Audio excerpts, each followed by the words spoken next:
Upsets. Could we see them all over the country this weekend? Sure, we've talked about Texas, Alabama. We've talked about Texas A&M, Miami, but there's several other games. We've talked about Oregon, Texas Tech, but, Ole Miss goes to Tulane this weekend. The line on this game is 7.5.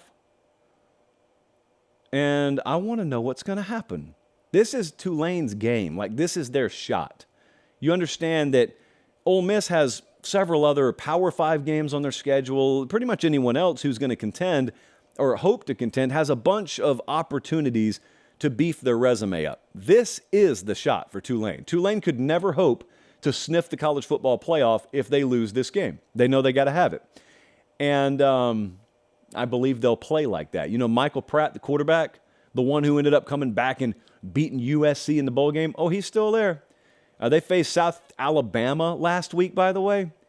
Pretty good defensive team, 37-17, no big deal. Pratt was 14 of 15 for nearly 300 through the air, 4 touchdowns.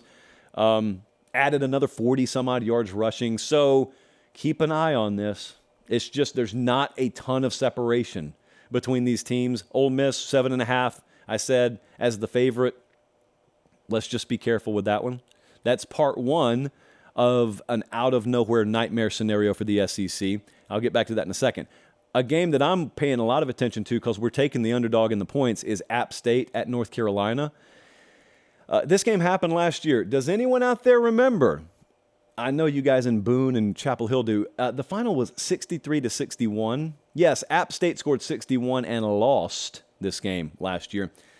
We had an FBS record happen in this game. 62 points were scored in the fourth quarter.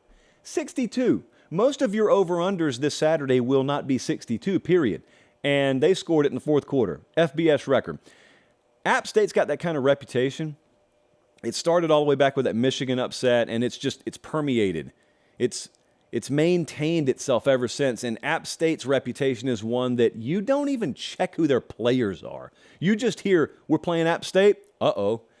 And the thing about it is it's not hype. Like, it's pretty validated. App State is not a team that you scroll through your score feeds on Saturday and see getting blown out a whole lot. And so there they are, an 18.5-point dog.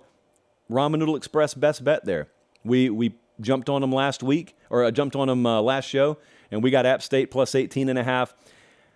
I really, really am just interested in the whole dynamic around North Carolina. Not even the Tez Walker thing, but just how sky-high that program and team is because they won last week. The defensive line looking like it is totally emerged. And if that's true, that warrants this 18.5-point line. I just know how college football works, too. So I'm a little bit leery of this one. I think North Carolina wins the game, but it's worth talking about in an upset alert section. Oklahoma just completely splattered Arkansas State all over Norman last week. Just painted the walls with their blood. And here comes SMU into town this week.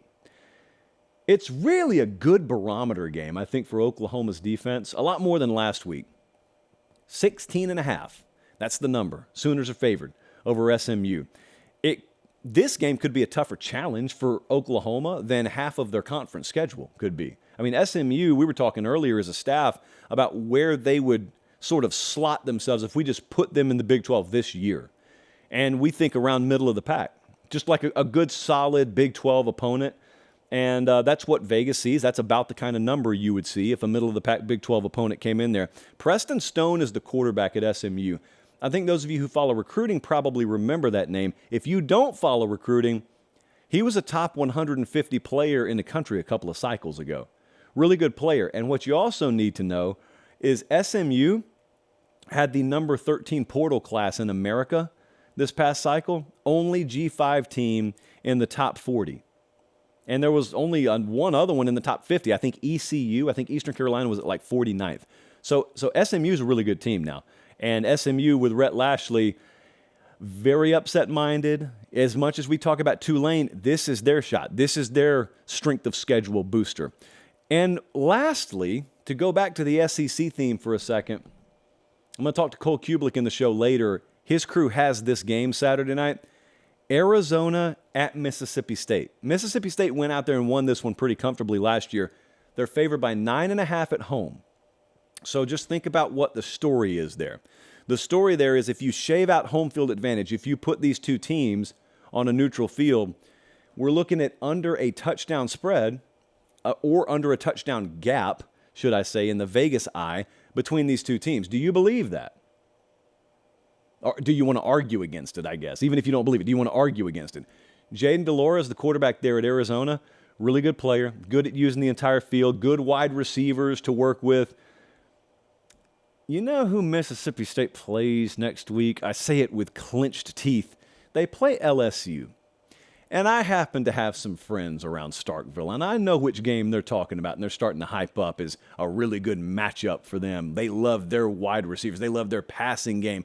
They especially see some vulnerability in that secondary, and it's not the Arizona team they're talking about. They're talking about LSU. Don't be overlooking Arizona. Don't let them come in there and sneak around. Single-digit spread. I'm telling you, the SEC's got an interesting week. We got that game right there. You got Ole Miss at Tulane, Auburn's at Cal. I didn't even hardly talk about that game. And, of course, you've got A&M at Miami, 4.5-point spread. You got Texas at Alabama, touchdown spread. Last week, we had LSU go down. We had South Carolina go down. You could be looking at a really, really, really shaky start for the conference.